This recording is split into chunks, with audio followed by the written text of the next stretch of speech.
Selamat pagi, siang, sore, maupun malam bagi Ibu Sira selaku dosen pengampu mata kuliah Bahasa Indonesia kelas 66 serta teman-teman sekalian yang sedang menonton video ini.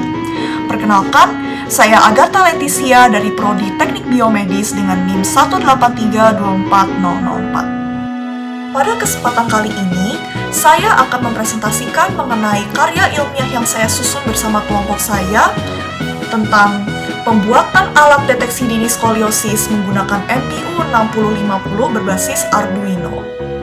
Proyek dan penelitian kami dilatar belakangi oleh kelainan yang bernama skoliosis, yaitu ketika kelengkungan tulang belakang berbentuk S atau C.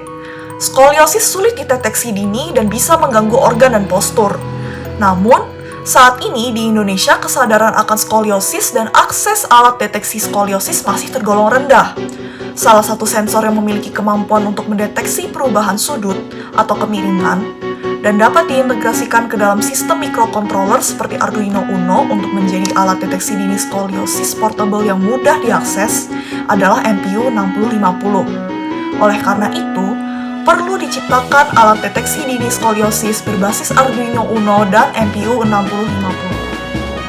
Maka, tujuan dari proyek dan penelitian kami adalah untuk mengidentifikasi prinsip kerja MPU 6050 dalam mendeteksi perubahan sudut kelengkungan tulang belakang, merancang dan mengimplementasikan sistem deteksi dini skoliosis berbasis Arduino Uno yang memanfaatkan MPU 6050, dan yang terakhir, menjadi solusi awal bagi masyarakat untuk mendeteksi gejala skoliosis dengan cepat, praktis, dan biaya terjangkau.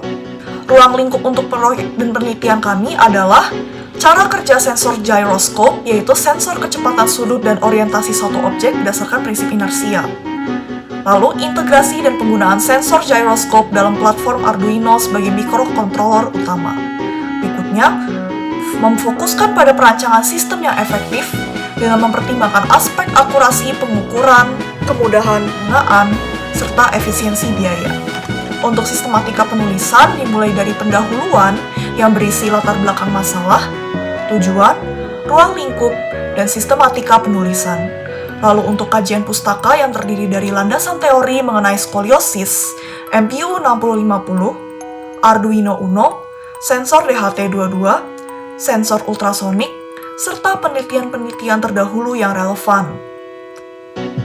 Berikutnya untuk metode penelitian, yaitu teknik pengumpulan data, jenis penelitian, lokasi proyek dan penelitian, waktu pelaksanaan, alat dan bahan, hingga konsep implementasi dan solusi. Berikutnya, hasil dan pembahasan tentang kinerja sistem deteksi dini yang telah dirancang. Lalu yang terakhir, kesimpulan dan saran, yaitu kesimpulan dari hasil penelitian serta saran yang dapat digunakan untuk pengembangan lebih lanjut di masa depan. Berikutnya adalah landasan teori, dimulai dari skoliosis, yaitu kelainan tulang belakang yang melengkung abnormal ke samping membentuk huruf C atau S. Jika parah, dapat mengganggu aktivitas, sehingga deteksi dini sangatlah penting. Berikutnya adalah Arduino Uno, yaitu papan microcontroller berbasis ATmega 328 yang memiliki 14 pin digital dan 6 pin analog, serta bekerja dengan Arduino IDE. Dalam proyek ini, Arduino Uno berfungsi membaca dan proses data dari sensor. Berikutnya lagi adalah MPU 6050, yaitu gabungan akselerometer dan gyroscope 3 aksis untuk mengukur gerakan dan orientasi tubuh. Sensor ini mendeteksi sudut kemiringan tulang belakang melalui perubahan posisi dan rotasi, sehingga berguna untuk mendeteksi skoliosis. Berikutnya adalah sensor DHT22, yaitu sensor untuk mengukur suhu dan kelembapan udara yang menggunakan termistor sebagai elemen utama pengukur suhu serta sensor kelembapan kapasitif untuk mengukur kelembapan. Dalam perangkat ini, sensor DHT22 mengukur suhu pada Arduino Uno untuk mencegah terjadinya overheating. Yang terakhir adalah sensor ultrasonik, yaitu perangkat untuk mengukur jarak suatu objek dengan gelombang ultrasonik berfrekuensi 20 kHz ke atas. Sensor ini mengirimkan gelombang suara dan mengukur waktu yang dibutuhkan gelombang suara untuk dipantulkan kembali objek. Dalam perangkat ini, sensor ultrasonik mendeteksi apakah perangkat sudah cukup dekat dengan tubuh pasien. Selanjutnya, kita akan memasuki penelitian atau proyek yang relevan. Penelitian atau proyek yang relevan dengan proyek yang kami laksanakan adalah jurnal yang memaparkan tentang pengembangan alat pemantau postur menggunakan flex sensor, microcontroller ATmega328, dan buzzer, yang berjudul Posture Monitoring Device for Abnormal Spine Muscle Skeletal Detection Using Flex Sensor. Berikutnya adalah metode penelitian. Pada bagian ini akan dibahas tentang teknik pengumpulan data, metode penelitian, lokasi, dan waktu proyek, serta alat dan bahan, hingga konsep solusi. Metode kuantitatif digunakan untuk mencatat hasil pengujian dalam format angka dan tabel. Lalu teknik riset kepustakaan digunakan untuk memperoleh berbagai informasi dan data yang dibutuhkan untuk menciptakan alat. Selanjutnya, proyek dan penelitian dilaksanakan pada kampus ITB Jatinangor dari tanggal 7 Mei 2025 hingga 19 Juni 2025. Untuk alat dan bahan, digunakan Arduino Uno R3, sensor MPU 6050, LED, LCD, sensor DHT22, sensor ultrasonik, resistor, buzzer, breadboard, hingga kabel jumper. Lalu untuk konsep solusi, alat dirangkai menggunakan breadboard dan kabel jumper dengan sensor-sensor sebagai input serta LCD, LED, dan buzzer sebagai output. Sekarang saya akan menjelaskan bagian hasil dan pembahasan. Mulai dari Arduino Uno. Arduino Uno adalah otak utama penyuplai daya yang memerintahkan sensor-sensor menerima data masukan untuk diproses sehingga keluarannya ditampilkan sebagai indikator selama sepersekian detik sesuai logika yang diprogram. Berikutnya MPU 6050. Sensor MPU 6050 pada rangkaian digunakan sebagai indikator untuk menentukan kemiringan tulang belakang. Sensor akan mendeteksi apabila derajat kemiringan kurang dari 4, maka diindikasikan tidak terjadi skoliosis. Apabila derajat di antara 4 dan 7, maka diindikasikan sebagai skoliosis ringan. Dan jika kemiringan melebihi dari 7, maka diindikasikan skoliosis parah. Berikutnya sensor ultrasonik, LED, dan LCD. Sensor ultrasonik mengukur jarak tubuh terhadap alat. Alat baru berfungsi jika jarak di bawah 5 cm. LCD bertujuan menampilkan informasi sudut, kemiringan tulang belakang, serta memunculkan pesan dan memberitahu kondisi postur tubuh pengguna, mulai dari tidak skoliosis, skoliosis ringan, atau skoliosis parah, berdasarkan hasil pengukuran MPU 6050. Selain itu, jika punggung pengguna terlalu jauh dari alat, LCD akan menampilkan informasi teks yang meminta pengguna mendekatkan alatnya. LED bersifat sebagai indikator.